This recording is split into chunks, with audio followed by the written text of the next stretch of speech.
আসসালামু আলাইকুম ওরহমতুল্লাহ। প্রিয় ভাই ও বোনেরা, আজকের আলোচনার বিষয় একটি অত্যন্ত গুরুত্বপূর্ণ বিষয়, আর সেটি হল কষ্টের সময় ধৈর্য বা সবর ধরার ফজিলত।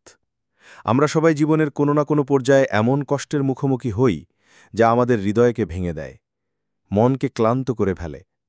কিন্তু একজন মুমিনের জন্য এই কষ্ট কখনোই বৃথা যায় না, বরং কষ্টের মাঝেই লুকিয়ে থাকে রহমত, লুকিয়ে থাকে আল্লাহর পরীক্ষার সঠিক জবাব দেয়ার সুযোগ, এবং লুকিয়ে থাকে আল্লাহর নিকটবর্তী হওয়ার অসাধারণ সুযোগ।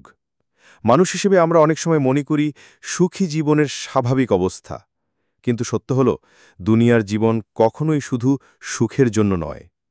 এই দুনিয়া একটি পরীক্ষা। এখানে সুখও আছে, কষ্ট আছে, আনন্দ আছে, দুঃখ আছে। আমরা প্রত্যেকেই এক এক রকম পরীক্ষার মধ্যে দিয়ে যাই। কেউ আর্থিক কষ্টে থাকে, কেউ শারীরিক সমস্যায় ভোগে, কেউ প্রিয়জন হারিয়ে মানসিক কষ্টে পড়ে, কেউ আবার সম্পর্ক বা কর্মক্ষেত্রে নানা সমস্যায় জর্জরিত হয়।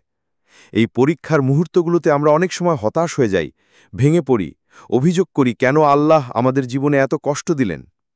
কিন্তু একজন প্রকৃত মুমিন এই মুহূর্তগুলোতে আল্লাহর দিকে ফিরে যায়, ধৈর্য ধরে এবং আল্লাহর উপর পূর্ণ ভরসা রাখে। সবর বা ধৈর্যের প্রকৃত অর্থ হল আল্লাহর ফায়সালার উপর সন্তুষ্ট থাকা, অভিযোগ না করে স্থির থেকে আল্লাহর দিকে ফিরে যাওয়া এবং বিশ্বাস রাখা যে আল্লাহ যেটি করেছেন সেটির পেছনেই কল্যাণ আছে। ধৈর্য মানে এই নয় যে আমরা কষ্ট অনুভব করব না বা কান্না আসবে না, বরং ধৈর্য মানে হল কষ্টের মাঝেও আল্লাহর সাথে সম্পর্ক অটুট রাখা, আল্লাহর দয়া ও ক্ষমার প্রতি আশা রাখা এবং মনে রাখা যে প্রতিটি বিপদের সাথে আল্লাহ স্বস্তিও রেখেছেন। অনেক সময় আমরা যা বুঝতে পারি না সেটির ভেতরেই লুকিয়ে থাকে ভবিষ্যতের জন্য কল্যাণ। আমরা যদি ইতিহাসের দিকে তাকাই, দেখতে পাই নবীদের জীবনই ধৈর্যের উজ্জ্বল উদাহরণ। নবী আইয়ুব আলাইহিসসালামের কথা ভাবুন। তিনি বছরের পর বছর অসুস্থ ছিলেন, সম্পদ হারিয়েছেন, সন্তান হারিয়েছেন, কিন্তু একবারও অভিযোগ করেননি। তার জবান থেকে শুধু বের হয়েছে আল্লাহর প্রশংসা। অবশেষে আল্লাহ তাকে সুস্থতা, সম্পদ এবং সম্মান ফিরিয়ে দিয়েছেন। নবী ইউসুফ আলাইহিসসালামের জীবনও ধৈর্যের এক অসাধারণ দৃষ্টান্ত। ছোটবেলায় ভাইদের বিশ্বাসঘাতকতায় তিনি কূপে ফেলে দেওয়া হয়েছিলেন, অন্যায়ভাবে কারাগারে বন্দী হয়েছিলেন, কিন্তু কখনও আল্লাহর উপর থেকে ভরসা হারাননি। আর শেষে আল্লাহ তাকে মিশরের রাজকোষ অধ্যক্ষ বানিয়ে সম্মানিত করেছেন। আর আমাদের প্রিয় নবী মুহাম্মদ সাল্লাল্লাহু আলাইহি ওয়াসাল্লামের জীবনে কত কষ্ট ছিল! পায়েফের অপমান, উহুদের যুদ্ধে আঘাত, মক্কার অত্যাচার, সব তিনি ধৈর্যের সাথে সহ্য করেছেন এবং আল্লাহর উপর পূর্ণ ভরসা রেখেছেন। এই উদাহরণগুলো প্রমাণ করে যে ধৈর্যশীলদের জন্য আল্লাহ সবসময় সেরা পরিকল্পনা করে রাখেন। কষ্টের সময় ধৈর্য ধরা শুধু আমাদের অন্তরকে শান্ত করে না, বরং আমাদের ঈমানকেও মজবুত করে। যখন আমরা বুঝতে পারি যে সবকিছুই আল্লাহর হাতে, তখন ভয়, দুশ্চিন্তা, হতাশা ধীরে ধীরে দূর হয়ে যায়। ধৈর্য আমাদের শেখায় অপেক্ষা করতে, আল্লাহর সিদ্ধান্তের উপর আস্থা রাখতে এবং নিজেদের কাজ চালিয়ে যেতে। ধৈর্যশীলরা কখনো একা থাকে না, কারণ আল্লাহ তার বান্দার ধৈর্যের প্রতিটি মুহূর্ত দেখেন, শোনেন এবং একদিন সেই ধৈর্যের পুরস্কার দেন এমনভাবে যা আমাদের কল্পনারও বাইরে। আমরা প্রায় জীবনের এমন সময়ের মধ্যে পড়ি যখন মনে হয় সবকিছু থেমে গেছে, কিছুই এগোচ্ছে না। সেই সময় মনে রাখতে হবে কোনো কষ্টই চিরস্থায়ী নয়। যেমন রাতের পর সকালে সূর্য ওঠে, তেমনি প্রতিটি সমস্যার পর সমাধান আসে। তবে ধৈর্যের সাথে সেই সময় পার করতে হয়। এই ধৈর্যের জন্যই একজন মুমিন জান্নাতের দরজা পর্যন্ত পৌঁছাতে পারে। আল্লাহ ধৈর্যশীলদের জন্য জান্নাতে বিশেষ মর্যাদা রেখেছেন। পৃথিবীতে ধৈর্য ধরা অনেক সময় কঠিন মনে হলেও আখেরাতের প্রতিদান এত বিশাল যে সেই পুরস্কারের তুলনায় দুনিয়ার সব কষ্ট তুচ্ছ মনে হবে।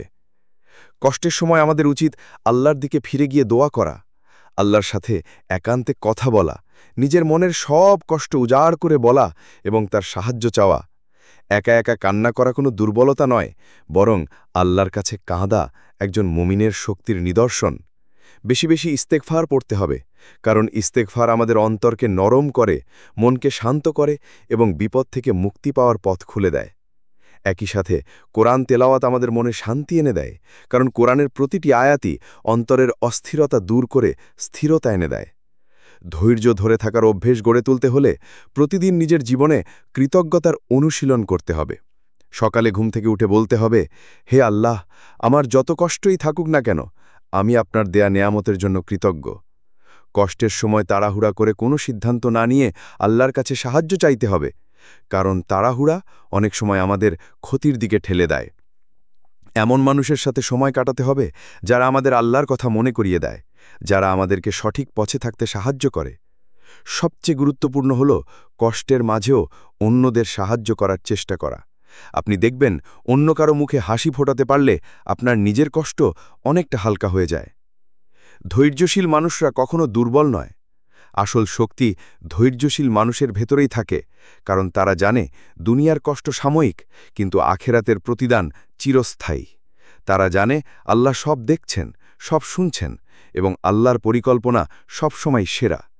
তাই কষ্ট যত বড়ই হোক না কেন, ধৈর্যশীল মানুষরা আল্লাহর উপর ভরসা রাখতে কখনো ভুল করে না। প্রিয় ভাই ও বোনেরা, কষ্টের সময় ধৈর্য ধরা কঠিন কিন্তু অসম্ভব নয়। একবার মনে করুন, আল্লাহ যাদের ভালোবাসেন তাদেরই তিনি পরীক্ষা করেন। আল্লাহ কখনো এমন পরীক্ষা দেন না যা তার বান্দা সহ্য করতে পারবে না। তাই হতাশ হবেন না, অভিযোগ করবেন না। বিশ্বাস রাখুন, প্রতিটি কষ্ট একদিন চলে যাবে, কিন্তু ধৈর্যের প্রতিদান চিরস্থায়ী হয়ে থাকবে। যখন কোনো দুঃখে মন ভারী হয়ে যাবে, তখন মনকে বলুন, আমি একা নই, আমার আল্লাহ আমার সাথে আছেন। এই বিশ্বাসই আপনাকে শক্তি দেবে, আপনাকে এগিয়ে নিয়ে যাবে, আপনাকে জান্নাতের পথে পৌঁছে দেবে। আল্লাহ আমাদের সবাইকে ধৈর্যশীল বান্দা হিসেবে কবুল করুন, আমাদের প্রতিটি পরীক্ষা সহজ করে দিন এবং আমাদের জন্য জান্নাতের পথ উন্মুক্ত করে দিন। আমিন। প্রিয় ভাই ও বোনেরা, ধৈর্য একটি এমন গুণ যা মুমিনের জীবনের প্রতিটি ক্ষেত্রে প্রতিফলিত হওয়া উচিত। ধৈর্য মানে কেবল কঠিন সময় সহ্য করা নয়, বরং আল্লাহর প্রতি অটল বিশ্বাস রেখে জীবন যাপন করা। যখন জীবনে সুখ আসে, তখন শুকরিয়া আদায় করা যেমন জরুরি, তেমনি দুঃখের সময় ধৈর্য ধরা ততটাই অপরিহার্য। কারণ দুনিয়ার প্রতিটি অবস্থা আল্লাহর কাছ থেকে আসে, আর একজন প্রকৃত মুমিন সব অবস্থাতেই আল্লাহর প্রতি সন্তুষ্ট থাকে। আমরা যখন কষ্টে থাকি তখন চারপাশের মানুষ প্রায়ই বলে, ধৈর্য ধরো, সময় সব ঠিক করে দেবে। কিন্তু মনে রাখতে হবে, সময় নয়, আল্লাহই সব ঠিক করে দেন। সময় কেবল একটি মাধ্যম, আর আল্লাহ হচ্ছেন মূল নিয়ন্ত্রক।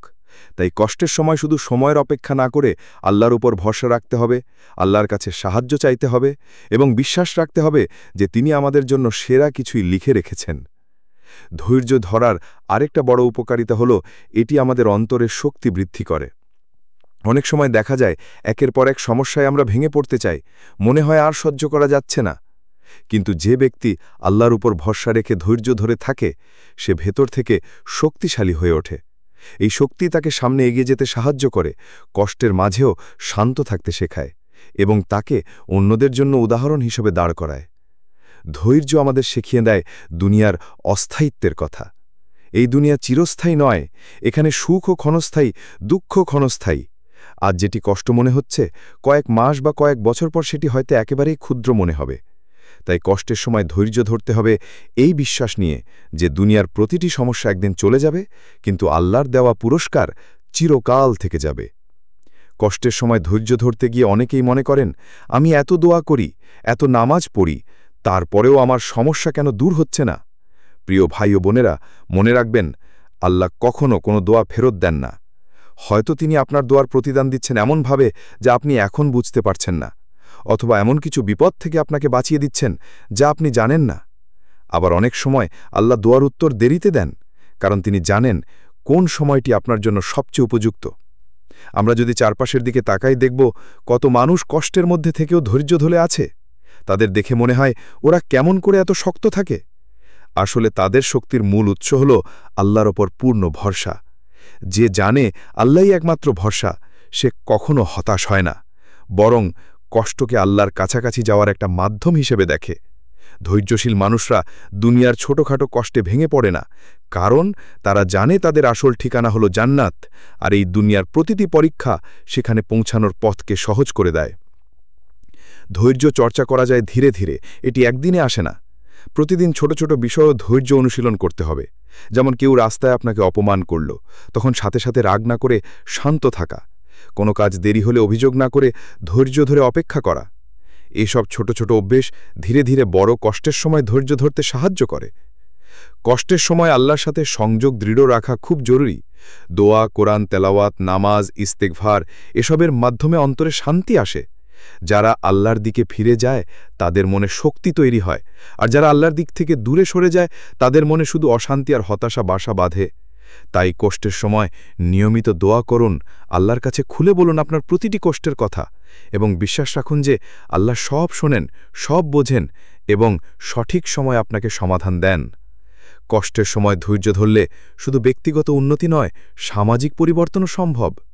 ধৈর্যশীল মানুষরা সমাজে শান্তির বাতাস ছড়িয়ে দেয়। তারা নিজের কষ্টের মাঝেও অন্যদের জন্য দোয়া করে, সাহায্য করে এবং চারপাশের মানুষকে অনুপ্রাণিত করে। একজন ধৈর্যশীল ব্যক্তি শুধু নিজের জীবনেই নয়, অন্যদের জীবনেও আলো ছড়িয়ে দেয়। সবশেষে প্রিয় ভাই ও বোনেরা, মনে রাখবেন, দুনিয়ার কোনো কষ্ট চিরকাল থাকবে না।